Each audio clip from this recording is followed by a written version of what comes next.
कहते हैं जब एक स्त्री सच्चे मन से व्रत करती है तो स्वयं यमराज भी उसके प्रेम के आगे झुक जाते हैं। आज मैं आप सबको सुनाने जा रही हूँ करवा चौथ की पवित्र कथा, करवा और यमराज की कहानी।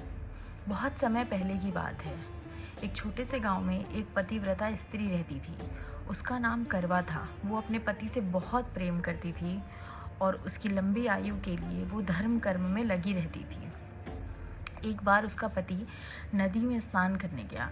स्नान करते वक्त एक मगरमच्छ ने उसके पैरों को जकड़ लिया और अपनी ओर खींचने लगा। उसका पति जोर से चिल्लाया, बचाओ बचाओ। करवा ने उसकी आवाज़ सुनी और दौड़ी चली आई। जब वो वहाँ पहुँची तो उसने देखा कि एक मगरमच्छ ने उसके पति के पैरों को जकड़ रखा था और अपनी ओर खींच रहा था। करवा ने जल्दी से एक कच्चे धागे से मगरमच्छ को बांध लिया और यमराज को मदद के लिए पुकारने लगी। यमराज उसके सामने प्रकट हुए और उससे कहा, करवा, तुम्हारे पति की आयु अब खत्म हो चुकी है, मैं उसके प्राण ले जाऊंगा।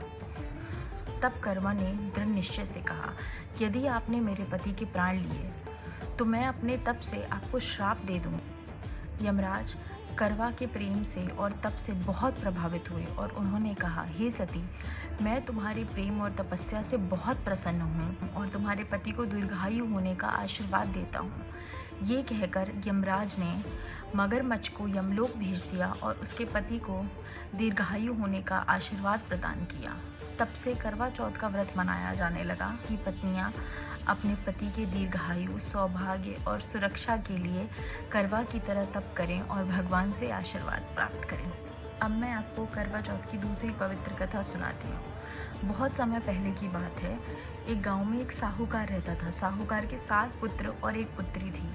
पुत्री का नाम वीरवती था। जब वो शादी करके पहली बार मायके आई तो उसने करवा चौथ का व्रत रखा।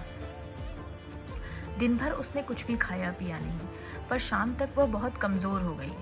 उसके भाइयों को उसकी हालत देखी नहीं गई और उन्होंने एक पेड़ के पीछे एक दिया जलाकर और उसे छलनी से ढक दिया, जिससे ऐसा प्रतीत होता था मानो चांद निकल आया हो। करवा को लगा कि चांद निकल आया है। उसने पूजा की और उसने अपना व्रत तोड़ा।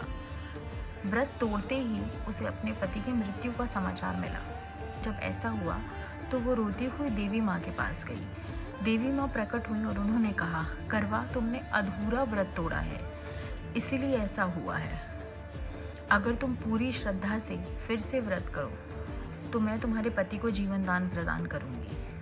वीरवती ने पूरे सच्चे मन से पूरे वर्ष व्रत किया और अगली बार करवा चौथ पर जब उसने अपना व्रत संपूर्ण किया तो माता ने उसके पति को वापस से जीवन दान दे दिया।